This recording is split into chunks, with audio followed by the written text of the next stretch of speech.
안녕하십니까? 예, 반갑습니다. 예, 날씨가 좋아서 좋습니다. 나이는 얼마 안 들었지만 겨울이 싫은 것 같아요. 그래서 참 날씨를 보면 기분이 참 좋은 것 같습니다. 제가 글을 좀 이렇게 끄적인 것들을 좀 모아 보려고 이제 올해 1월 달에 개인 블로그를 하나 만들었습니다. 그래서 열심히 이제 올려놨는데 조회수는 얼마 안 되지만 그 이제 조회수에 따라서 매일매일 이 인기 글을 이렇게 순서대로 보여줘요. 근데 이제 의도치 않게 엉뚱한 글이 그 인기 글로 1, 2, 3위에 올라갑니다. 그러니까 제 블로그 내에서 제가 쓴 글들이 뭔지 아세요 혹시? 네, 유머입니다. 전혀 의도치 않게 유머를 3개 정도 올려놨는데 그 유머가 항상 1, 2, 3위를 차지합니다. 그래서 이 의도치 않게 다른 뭐 성경적인 글은 안 읽고 유머를 항상 참 웃고 싶어 하는 것 같아요. 그래서 제가 거기에 올려놓은 넌센스 퀴즈를 몇 개 말씀드리겠습니다. 직업별로 좋아하는 찬송가인데요, 소방서가 가장 싫어하는 찬송가는 산마다 불이 탄다입니다. 해양경비대 주제가가 물 건너 생명줄 던지어라 이렇게 되어 있고요. 서예가가 좋아하는 찬송이 있습니다. 하늘을 두루마리 삼고 바다를 먹물 삼아도 이렇게 있고, 목욕탕 사장님이 좋아하는 찬송이 있습니다. 곧 씻어 정결케 하소서, 이건 목욕탕 사장님이 좋아하시고요. 공부하는 학생이 불러야 할 찬송도 있습니다. 아무것도 모르니 나를 가르치소서. 네, 이게 이제 학생들이 좋아하고요. 마지막으로는 도둑이 가장 귀 기울여야 할 찬송은 동방박사 세 사람 귀한 예물 가지고 훔쳐야 되니까, 네, 그런 넌센스 그거를 올려놨더니 참 이렇게 조회를 많이 하더라고요. 오늘은 로마서 9장입니다. 지난번까지는 프랭카드에도 나와 있듯이 로마서 8장을 마쳤고요. 오늘은 로마서 9장 1절부터 13절까지 같이 교제하겠습니다. 저와 여러분이 한 절씩 교독하겠습니다. 257 쪽에 나와 있는데요, 로마서 9장 1절에서 13절까지입니다. 제가 먼저 읽겠습니다. 내가 그리스도 안에서 참말을 하고 거짓말을 아니하노라. 나에게 큰 근심이 있는 것과 마음에 그치지 않는 고통이 있는 것을 내 양심이 성령 안에서 나와 더불어 증언하노니,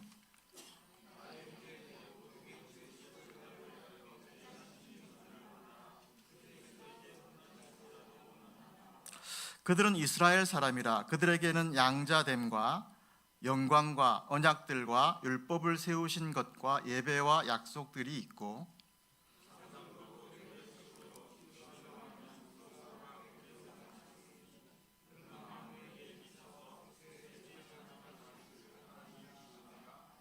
그러나 하나님 말씀이 폐하여진 것 같지 않도다. 이스라엘에게서 난 그들이 다 이스라엘이 아니요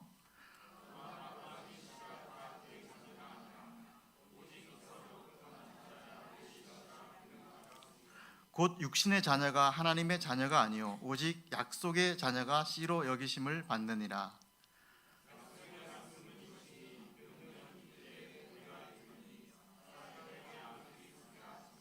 그뿐 아니라 또한 리브가가 우리 조상 이삭 한 사람으로 말미암아 임신하였는데,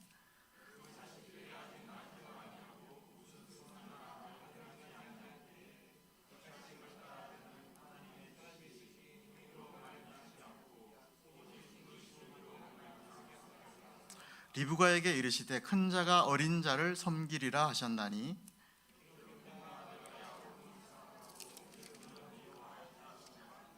네, 거기까지입니다. 네, 감사합니다. 동화 하나 소개하면서 오늘 말씀의 문을 열겠습니다. 그 나무나라 이야기인데요, 나무로 만든 인형만이 사는 나라가 있습니다. 재질만 나무 사람이지, 그러니까 똑같이 도시를 이루고 있는 그런 도시입니다. 근데 이들이 특이한 관습이 있는데, 남과 비교해서 뭔가 잘하면 몸에다가 금별을 붙여주고 못하면 검은 흑점을 붙여주는 그런 도시입니다. 그러니까 남과 비교해서 뭐 조금만 지저분해도 검은 별을 막 이렇게 붙이고, 뭐 조금만 실수해도 검은 별을 막 붙여주고, 그리고 좀 잘하면 금별을 이렇게 몸에다 막 붙이는 그런 나무나라 이야기입니다. 그래서 금별을 제일 많이 붙인 사람이 이제 그 나무나라의 시장님입니다. 그러니까 이 나무나라의 시장은 그 도시에서 제일 거만한 사람이죠. 금별을 이제 제일 많이 붙였으니까. 그래서 이 시장은 검은 점별을 많이 붙인 나무 사람을 뭐 대놓고 무시하고 막 그런 사람입니다.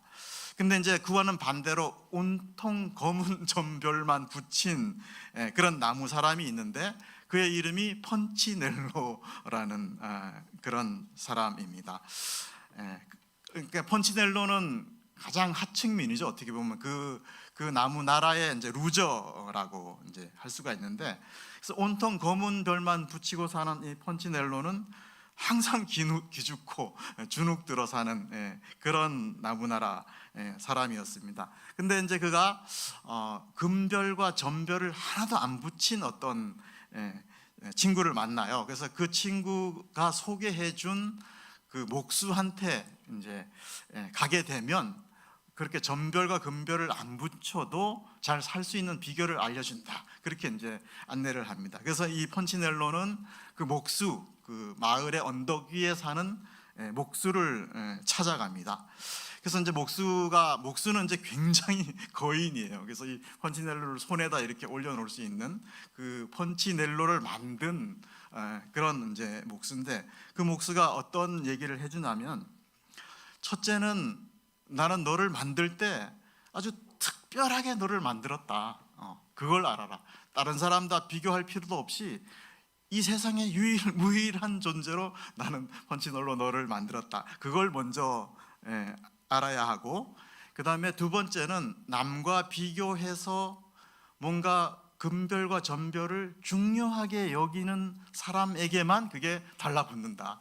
그거를 전혀 중요하게 여기지 않는 사람에게는 금별과 점별 붙일 필요가 없다, 이렇게 이제 얘기를 해줍니다. 그래서 이 펀치넬로가 그럴지도 모른다 하면서 그 목수의 집을 나설 때 그 흑별이 확 떨어져 나가면서 이 동화는 끝이 납니다. 그래서 이 동화 얘기를 혹시 아시는 분도 있을 텐데요, 맥스 루카이도 개신교 목사가 쓴 동화입니다. 그래서 펀치넬로라는 이름은 광대들에게 왕따당한 광대의 영어 이름이 펀치넬로라고 합니다. 그래서 오늘 본문이 이 동화가 많이 생각해 나게 해주는 그런 동화여서 제가 먼저 소개를 해드렸는데요. 그래서 우리 성도는 하나님이 선택한 아주 특별한 존재인 거죠. 그래서 특별히 하나님이 부르신 자녀고, 그렇습니다. 그래서 오늘 말씀을 통해서 하나님 앞에서 나는 아주 특별한 존재, 그런 존재란 인식을 가지고 좀 돌아가셨으면 좋겠습니다. 오늘 9장에서 바울은 이제 지난번에는 이제 개인적인 어떤 구원의 승리, 확신을 이제 얘기를 했는데요, 오늘부터는 구원론을 좀 확대를 하고 있습니다. 그래서 구약 성경의 주인공이 누구죠? 유대 민족이죠. 근데 지금은 이제 유대 민족이 유기를 당했고 이방인이 구원을 받은 그런 상태죠. 그러면 이제 의문이 드는 게, 하나님의 말씀이 실패한 건가? 하나님이 선택하신 유대인은 버림받고 이방인이 구원받았으니까, 그럼 하나님이 미리 선택한 유대인 그러면 실패한 건가? 하나님 말씀이 그럼 정당한 건가? 이런 이제 의문이 드는데요, 바울은 여기에 대한 대답을 오늘 해주고 있습니다. 본문 1, 2절을 다 같이 한번 읽어보겠습니다. 시작.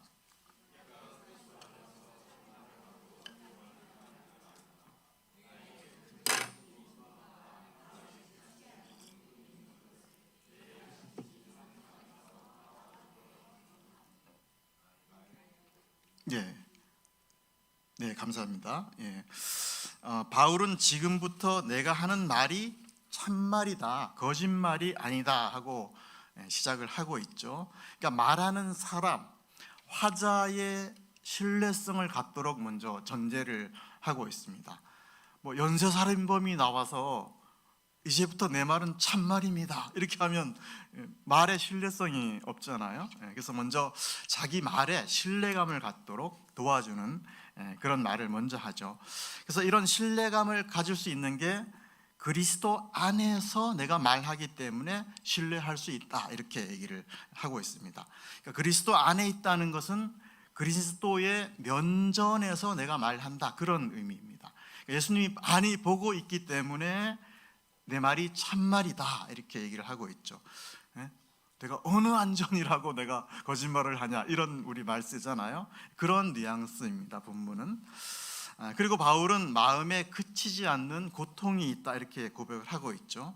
그래서 그 슬픔은 뭐 가식적인 악어의 눈물이 아니고 정말 깊은 그런 슬픔이 있다라고 얘기를 하고 있고, 그럼 바울이 이렇게 슬퍼할 이유가 뭐냐? 그게 3절에 나와 있습니다. 3절을 한번 같이 읽겠습니다. 네, 시작.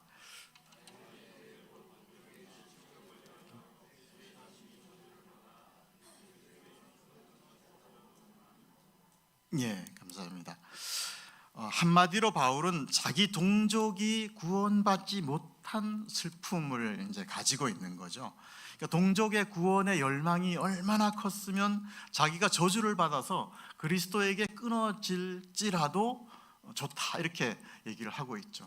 그래서 반어법이죠. 정말 끊어진다는 얘기가 아니라 그 정도로 나의 이 간절함이 있다라는 반어법을 써서 얘기를 하고 있고요.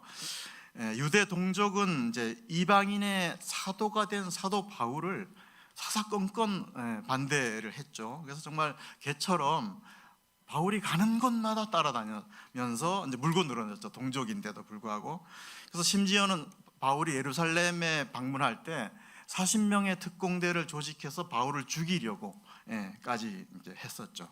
그래서 이 지경까지 자기를 이렇게 몰고 갔으면 뭐 심지어는 돈 벌려고 이렇게 사도가 됐다 이렇게 비난하는 동족들도 있었다고 합니다. 그러면 정말 이 원수 같은 동족 이렇게 할 수 있잖아요. 사사건건 그렇게 목숨의 위협까지 했는데, 근데 바울은 미움이 없어요. 미움이 없고 오히려 그들이 구원받지 못하고 유기된 것에 대한 굉장히 슬픈 마음을 갖고 있습니다. 그래서 본문에 보면 나의 형제 이렇게까지 얘기를 하고 있죠. 그러니까 바울은 굉장히 냉철하고 이성적으로 보이지만 다른 한편으로는 뜨거운 가슴이 있는 사람이라는 걸 알 수가 있습니다. 그러니까 로버트 같은 사람이 아니죠. 그래서 복음 역사는 이런 뜨거운 가슴이 필요한 것 같습니다.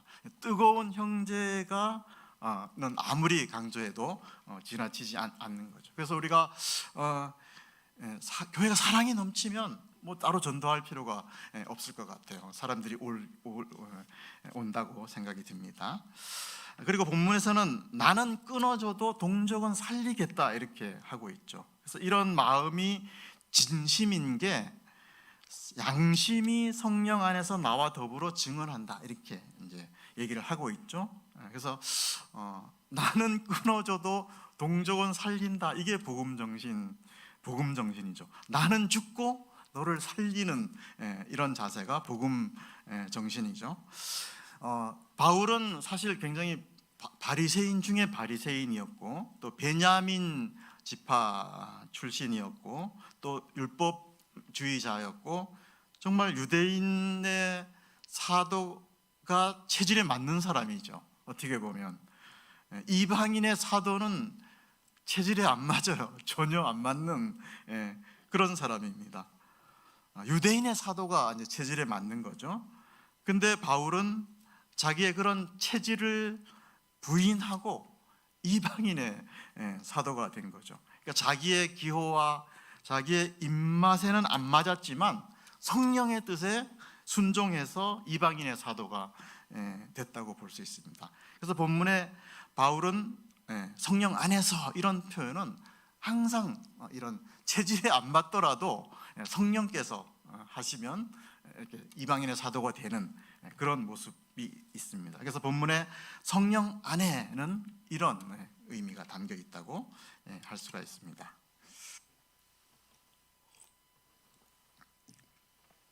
계속 1, 2절 말씀 보면은 한 가지 더 이렇게 짚고 넘어갈게. 내 양심이 나와 더불어 증언한다 이렇게 얘기를 하고 있죠. 그래서 본문은 양심과 나를 분리해서 생각을 하고 있죠. 그러니까 양심과 나를 별개의 취급을 하고 있습니다. 그래서 사도 바울은 항상 양심을 따라서 내가 하나님을 섬겼다 이렇게 그런 표현이 이제 성경에 굉장히 많죠. 그래서 양심하니까 제 아들 어릴 때 생각이 나는데요. 제가 하나 소개해드리면 이제 퇴근하려고 하는데 아들이 전화가 왔어요. 굉장히 어릴 때인데 전화가 와서 이제 반가운 이제 마음에 전화를 받았는데 게임을 절제해야 돼. 빨리 와 이러고 끊더라고요 전화를. 그래서 야 얘가 이제 인간이 되는구나. 게임을 절제하고 그래가지고 야 얘 드디어 정신 차리는구나 해서 전화를 해서 칭찬을 해줬습니다.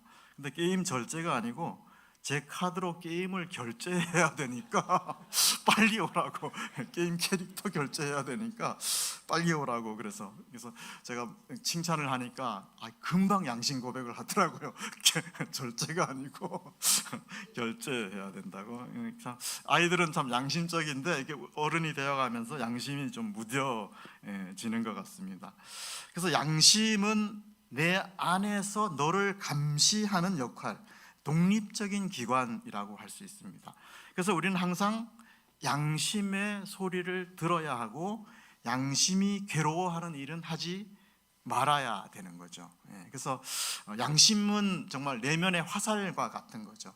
그래서 잘못하면 나를 막 쏘옵니다. 쏘서 괴롭고 아프고 그렇습니다. 그래서 양심의 소리를 이제 듣는 게 굉장히 중요한데요.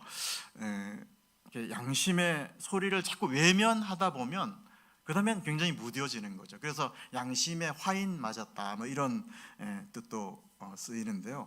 그 얼마 전에 강남 그 납치 살해 사건 아시죠? 뭐 이런 사건들 보면 정말 양심에 화인 맞은 그런 모습을 우리가 볼 수가 있습니다. 양심이 무너진 그런 시대인 것을 우리가 이제 매스컴을 통해서도 확인할 수가 있는데요. 그래서 이런 양심이 무뎌지지 않게 하기 위해서는 말씀과 성령님의 조명을 항상 받는 자세가 필요합니다. 그래서 이 메시지를 저는 말씀을 드리고 싶습니다. 그래서 항상 양심이 무뎌지지 않기 위해서 우리가 말씀을 보고 또 그 말씀 앞에서 양심의 날카로움을 유지하고 그 양심에 귀 기울이고 양심을 따라 사는 그런 삶을 살아야 된다 하는 것을 본문에서 교훈을 한 가지 더 얻을 수가 있습니다. 4절을 같이 읽어보겠습니다. 시작.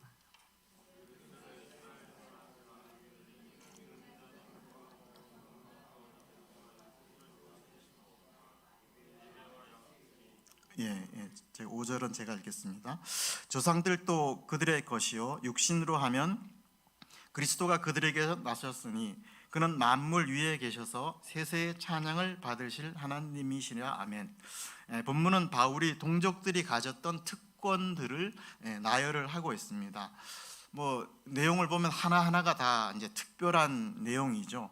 특히 마지막에 가서는 예수 그리스도가 이들을 통해서 이제 오셨다 이렇게 소개를 하고 있고, 예수님은 그냥 단순한 분이 아니라 만물 위에 계신 분이다 이렇게 소개를 하고 있고, 만유 위에 있다는 것은 모든 피조물의 머리가 되신다 그런 뜻입니다.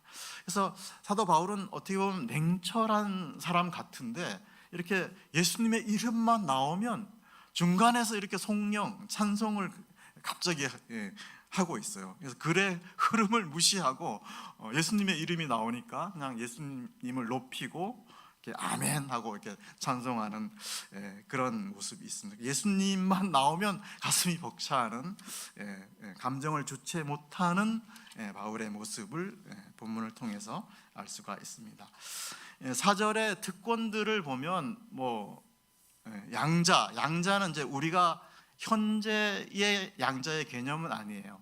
그러니까 이 양자의 개념은 왕과 신하 정도의 이제 개념이라고 할 수 있고, 또 영광은 하나님의 영광을 직접 목격한 민족인 거죠. 그러니까 홍해가 갈라지는 모습 다 봤고, 또 불기둥, 물기둥 그런 기적들을 직접 목도한 그런 민족이라는 뜻이고, 또 언약을 받은 민족이라는 뜻이죠. 그래서 우리가 신학적으로 모세 언약, 다윗 언약 이런 것들이 많이 있죠. 그래서 이 언약은 쌍방간의 언약이 아니고 하나님의 일방적인 약속을 말합니다. 그리고 이제 율법을 직접 받은 민족이고, 또 하나님께 나아가서 예배하는 법도 가르쳐준 그런 특권이 있고, 또 믿음의 조상들이 있는 그런 특권들을 쭉 나열을 하고 있습니다. 6절 그 다음에는 보시겠습니다. 6절도 한번 읽어볼까요? 6절 시작.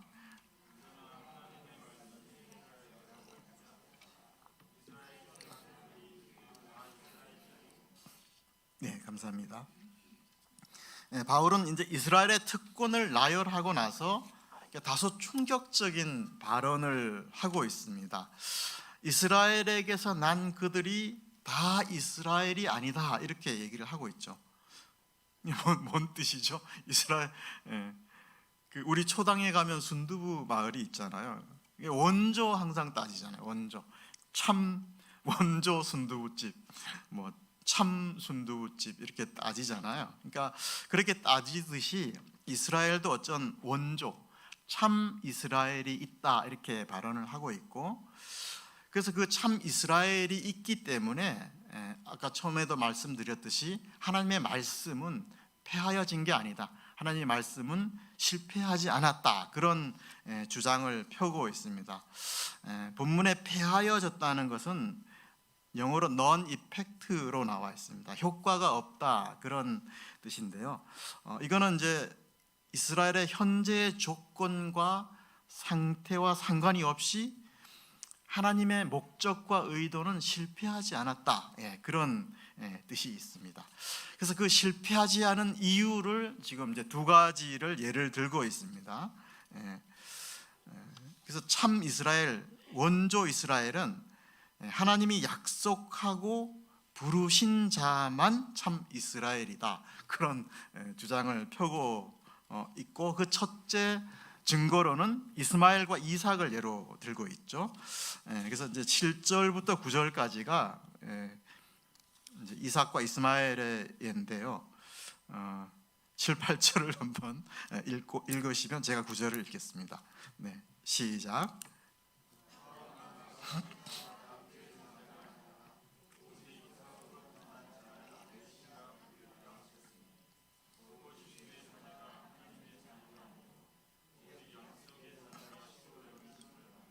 네, 감사합니다. 9절은 약속의 말씀은 이것이니 명년 이때에 내가 이르리니 사라에게 아들이 있으리라 하심이라.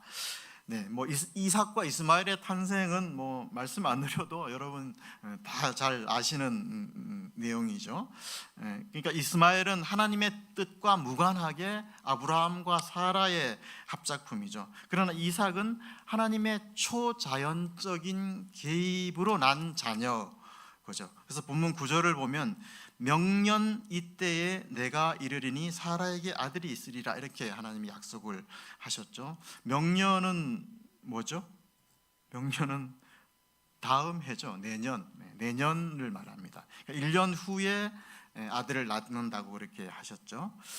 그래서 당시 우리가 알듯이 사라와 아브라함의 몸 상태는 아이를 낳을 수 있는 상태가 아니죠. 그래서 아브라함은 99세였고 사라는 90세였습니다. 그러니까 이들에게 이삭이 태어난 것은 하나님의 기적적인 개입이 있었죠. 근데 하나님이 기적을 일으키시는데 그 다음 날 태어나게 하실 수도 있잖아요. 또 한 달 후에 나오게 하실 수도 있잖아요. 근데 어떻게 하셨죠? 인간의 임신 기간을 다 채우고 나오게 이렇게 기적을 일으키신 거죠. 그러니까 하나님은 기적을 일으키시지만 자연 법칙을 완전히 무시하지 않는다는 우리 메시지를 얻을 수가 있는 거죠. 그래서 당장 그 다음 날 이삭이 태어나게 하지 않고 그 기간들을 이렇게 지켜서 또 기적의 역사를 이루신 것을 알 수가 있습니다.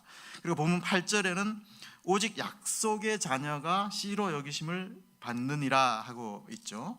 여기심을 받는다는 뜻은 존재하도록 부르신다, 그런 뜻이 있다고 합니다. 그러니까 하나님의 초자연적인 방법으로 존재하도록 부르심을 받으리라, 그런 원어적인 뉘앙스가 있다고 합니다. 그러니까 하나님의 약속의 활동으로 존재케 된 자가 이삭이라 그렇게 얘기를 하고 있습니다.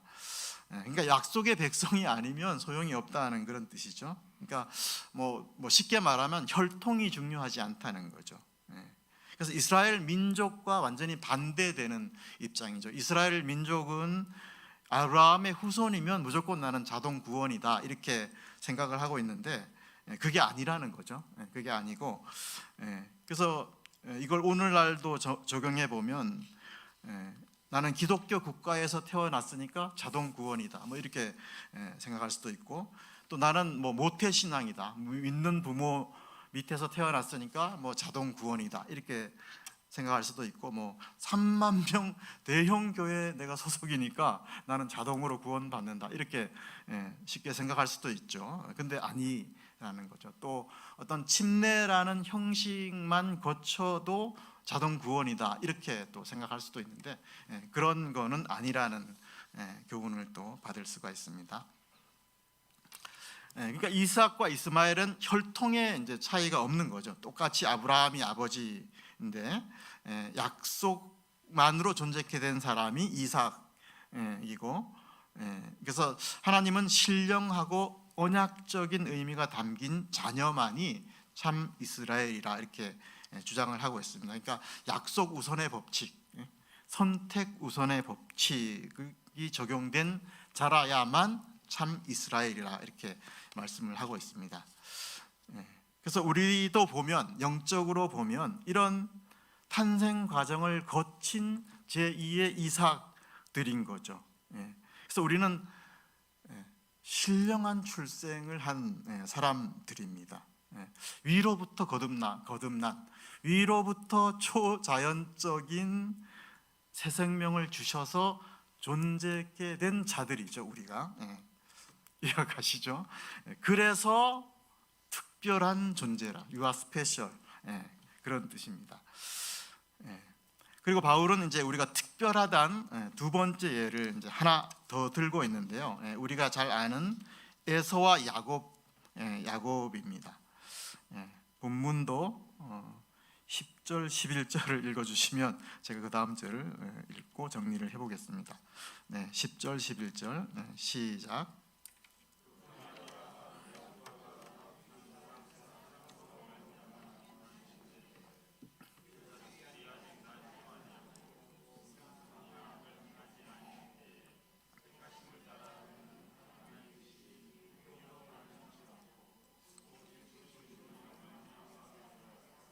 감사합니다.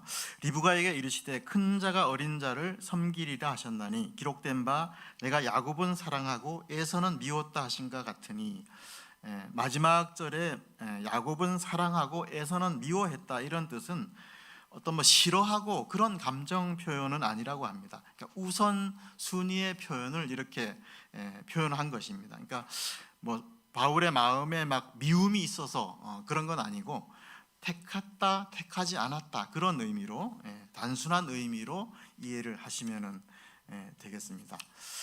이삭과 이스마엘, 야곱과 에서의 차이가 뭐죠?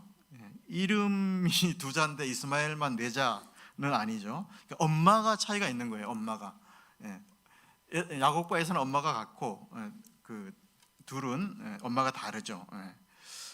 그리고 야곱과 에서는 이제 태어난 시간도 같고 거의 같고 어머니도 같은 태에서 태어났고 어떤 선악의 행위를 하기 전부터 야곱은 이제 부르셨다고 합니다. 그러니까 태어나기도 전이니까 특별한 인간적인 기준 없이 하나님의 일방적인 뜻으로만 선택을 받은 사람이 야곱입니다. 그러니까 부르심은 행위와 무관하다는 거죠. 그래서 우리도 내가 믿어서가 아니라 그것과 무관하게 하나님께서 선택과 부르심이 먼저 있었다, 그렇게 이해를 하시면 됩니다.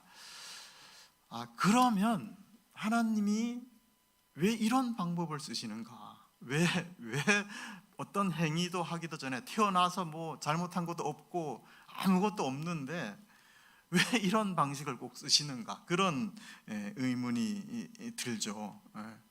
그래서 저는 이제 묵상하다가 이렇게 하셔야 하나님이신 거죠.